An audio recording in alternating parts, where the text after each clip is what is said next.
hope you had a magnificent Rosh Hashanah filled with delicious food, of course, but wonderful family time, great deep introspection and prayer, and all the good things that come with being on Rosh Hashanah, the Rosh Hashanah time. Did you hear the shofar blow loud? I hope so. But now we move on to Brisket Bonanza number 2. Brisket Bonanza number 2, we're gonna smoke a Texas brisket today. Now, why are we doing something so special? It's because it's still the holiday season. In the holiday season, what are we thinking about? We're thinking about how we can be better, how we can help more in the community, how we can be better leaders in the entire world. All the things that we're thinking about. We were trying to be great, but you know what I'm thinking about? I'm thinking about the food, man. I want to eat some delicious stuff. Talk about deep ideas with magnificent people, right? All the good stuff that this program is all about. So now there's a craze in the Jewish world. It's that Texas smoked beef, smoked brisket, all that kind of stuff. I have a friend from Texas, his name is Aaron. He's fantastic. We're gonna go meet him. He's gonna teach us how to make a Texas smoked brisket, and it's gonna be magnificent and delicious for the holiday season. Shana Tov, everybody. Let's go meet Aaron, and let's make a smoked Texas brisket. Yeehaw!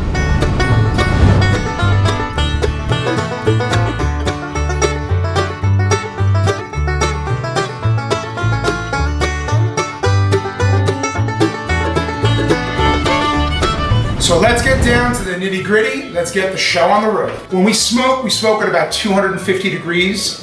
And if you don't reduce the amount of fat on the brisket, it's not gonna render, it's not gonna cook off. So basically this first process is gonna be trimming down the brisket to about somewhere between a quarter, a little bit less than a half of an inch of fat throughout the whole brisket. You know, you don't wanna get it too clean because you do need fat on the piece of meat when you cook it. So, as we're gonna start, we're just gonna reduce the fat over the top of the brisket.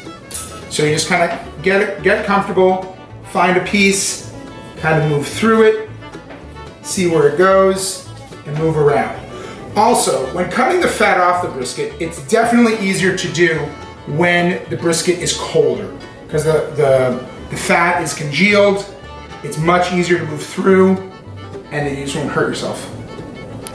One important note is that between the flat and the point, there's going to be a lot of very, very hard fat.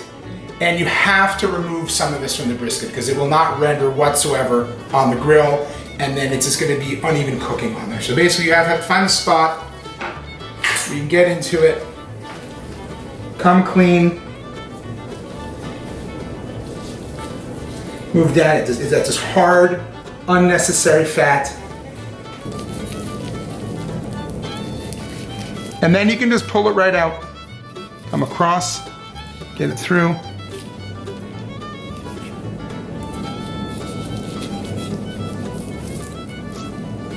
So now we have a perfectly trimmed whole packer brisket. Clean off the top with just enough fat. You basically cut out the fat inside the decal so that all the hard fat will not be there. The back side also nice and clean with just some fat that you need so it will render on the grill. The fat trimming's done. See, we had a mound of fat. Glad we got rid of that. We don't have a use for it with the Texas barbecue right now. But now we're gonna move on to the spicing. What do you got? In Texas, there are two philosophies. You're either a Shpritzer or you're not a Shpritzer. What are you? I think we're gonna Shpritz. Are we gonna Shpritz? I think we're gonna Shpritz. This is not a step. People will add apple cider vinegar to kill some of the membrane, to go through it for taste, if it dries out, whatever it is. I personally like just to give a very light spritz of apple cider vinegar before I put the dry rub onto the meat. Some people do it after, here and there. So basically, we have a nice spritz bottle. You spritz. Can I spritz for you? May I spritz? You may spritz. Oh, thank you so much. Is that good? Oh, thank you. Excellent service here. And that's that. All right, consider us spritzed. We're spritzed. In a traditional Texas smoked brisket, you basically only need salt and pepper. Now with our wonderful Mail Brothers cattle brisket, the Beis Yosef Extra Glatt, these are already salted, as is all kosher meat for dietary laws. So I don't oversalt a lot of my meat because of that. Excellent. But pepper is a very important piece of that. So I also am into a coffee dry rub, just basic coffee. Anyone that knows me, I really like coffee on chickens, meats, whatever.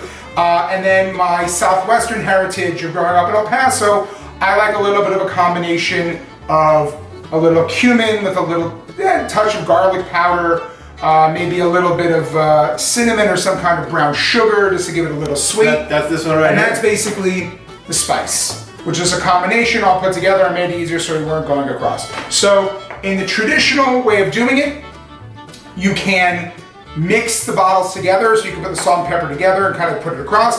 I like to just kind of shake it on and go back and forth. So I'm actually not going to be putting much salt on at all because that's kind of how I start. So I basically start with the pepper.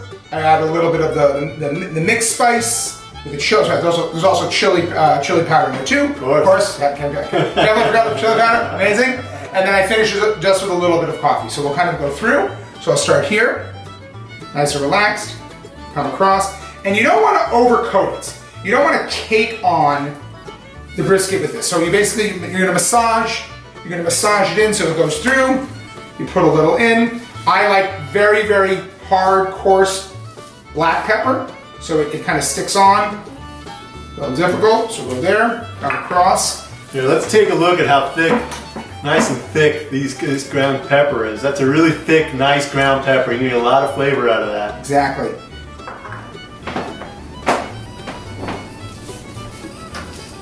We come across, move it in, blend it. Now, I've seen on the internet, you see these guys, they cake it up. They cake up the salt, they cake up the pepper. What's going on? Why are you different? Everything that you're gonna add to the brisket now is just added flavor. This is smoked brisket. The work is being done by God's creation, the trees. So depending on the wood, post oak is really the standard for smoking wood. I happen to like a little bit of, depending on the meat, cherry apple when I do chicken. I happen to like a little bit of maple mesquite, depending on what it is. So basically the smoke from the wood, besides the ring that it's gonna leave into the meat, is going to penetrate the flavor. So that's why it's not, you need to put something on the brisket, but you don't need to overdo what you're doing on the brisket. So this is holy beef, this is God's beef, this is God's recipe. God's recipe. All right, holy From beef. Shamayim. Amazing. Would you like to pepper a little? Absolutely. Excellent.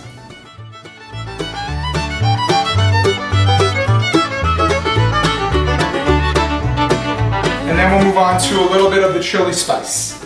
We'll go across. Again, don't overcake it, just get it in, move through.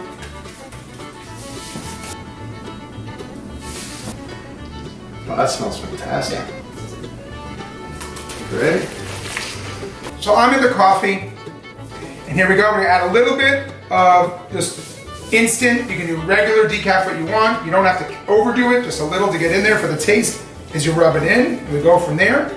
And I don't drink coffee, my kids don't like coffee, my wife doesn't like coffee. I'm not putting the coffee on this. Exactly, it's good.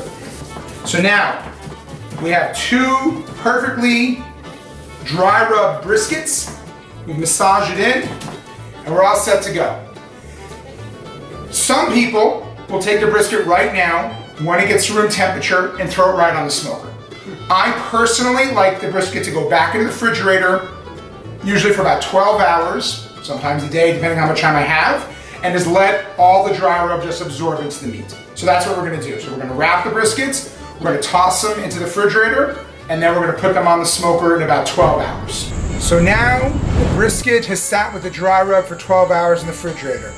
We've just taken it out, and it's getting back to room temperature. I would like to introduce you to my old faithful Traeger Texas 34.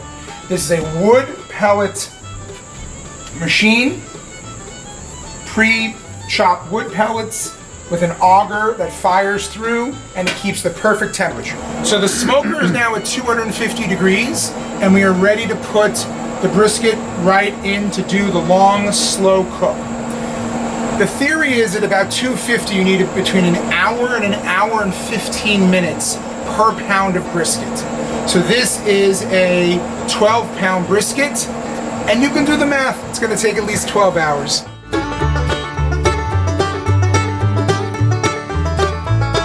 The way we have this positioned is that the fattier piece on top is coming where the smoke is coming through, and then it will just glide over as it goes out to the hood, and this way it'll just cook nice and even. So the brisket has been on the smoker for about 8 hours. The Texas perfume is everywhere. It's fantastic. While you're cooking the brisket, there's a point where the meat levels off of the temperature. And it's somewhere around 160 to 165 degrees, and it's called the stall. And once it hits this point, it takes a very long time to get that temperature up to the coveted 203 degrees that we want for the brisket to be perfect.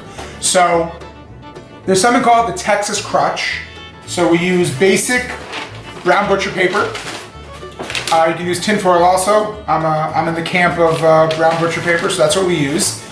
And we're gonna take the brisket off of the smoker just for 1 minute. Gonna wrap it in butcher paper. I give it another Shpritz of the apple cider vinegar, and we are of the camp of fat up when the brisket goes on, fat down when the brisket gets wrapped in the crutch. Because then what happens is the fat's gonna be on the bottom, and then it's gonna be nice and tight, so all the liquid would stay inside and the moisture, and that's gonna help us get up to 203 degrees of internal temperature, and then we'll be ready to go to eat the brisket. It's amazing. If you work with meat, you find life lessons in meat. If you were a cobbler and you made shoes, you find life lesson in shoes. If you were a builder and building buildings, there's so much to be learned from everything that we do. If you key in and you focus in, there's so many lessons from nature, from the world around us, and specifically from the godly brisket that we're smoking right now. So what happens is, in life, sometimes we think we're on easy street. Sometimes we think things are just going great and we don't have to do anything. And just like the stall with the meat, we get to that 165 degree and then we just kind of get stagnant. And then we need a little help. We need to look up. We need to ask, Hashem, help us. We can do much better here. How can we do this? And we do that with the holy Texas Crutch of the butcher paper. So this is very exciting. But the brisket's been going for 8 or so hours now, about to wrap it for the crutch, like Aaron said.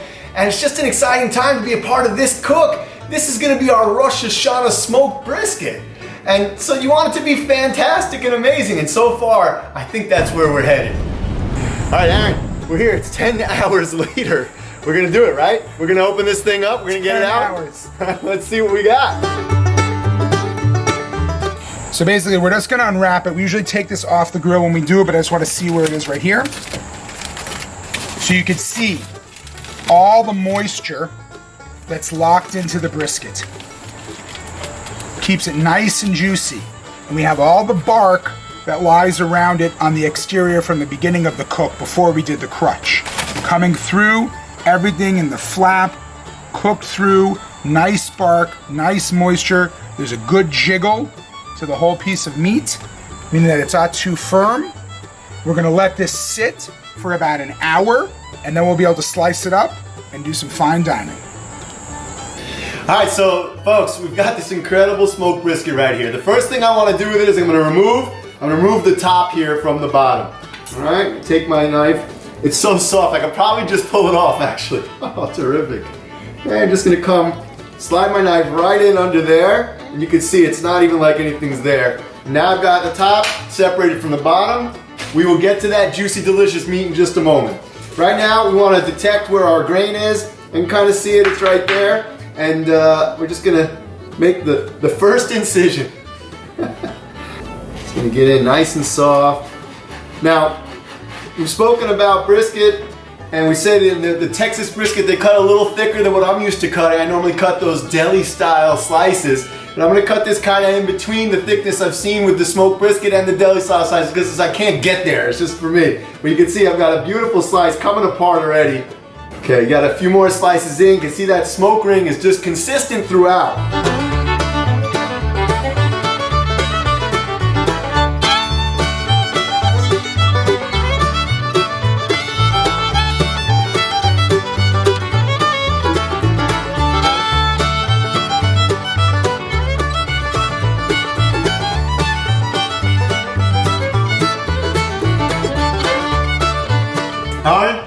can't thank you enough.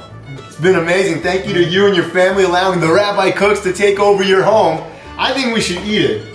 100% agree with you on that. Now you go first. I prefer the top. I'm gonna take this nice piece here. Look at this. Oh, look. Oh, look at this. Amazing. Amazing. I will follow. Isn't Aaron great? But forget about Aaron for a second. You see those briskets? Oh my goodness, incredible. The smokiness, the moisture, the juiciness, the texture, they slice like butter like nothing, and oh, were they magnificent. The whole family will definitely enjoy. I can't do anything more than wish you a fantastic Shana Tova Masuka, a happy and a healthy, great new year. The year should bring us all blessings and wealth and prosperity and health and all the good things that we all want. Spiritual greatness. We should all rise up and grow and each day learn the lessons that life is teaching us. Just like what Aaron was talking about earlier today. He was talking about how you can see that there's a life lesson to be learned in brisket, and as I mentioned, in everything else. Use those life lessons to build ourselves up, become great versions of ourselves, and change the whole world. That's what Rosh Hashanah is really all about. It's the Jewish people's mission. It's everyone's mission to change the world for good. Do your part. Be committed to it with this Rosh Hashanah. Shana Tova Umesuka, a sweet and healthy, happy new year. Let's eat. You should probably leave that for your wife. Yeah. Maybe your kid? I like the pickles. If you like what you see here on The Rabbi Cooks, then please subscribe to the channel and share it with your friends. Share it with your friends. Everybody should know what we're doing here at The Rabbi Cooks. So please share, like, and eat delicious food with amazing people while discussing incredible ideas.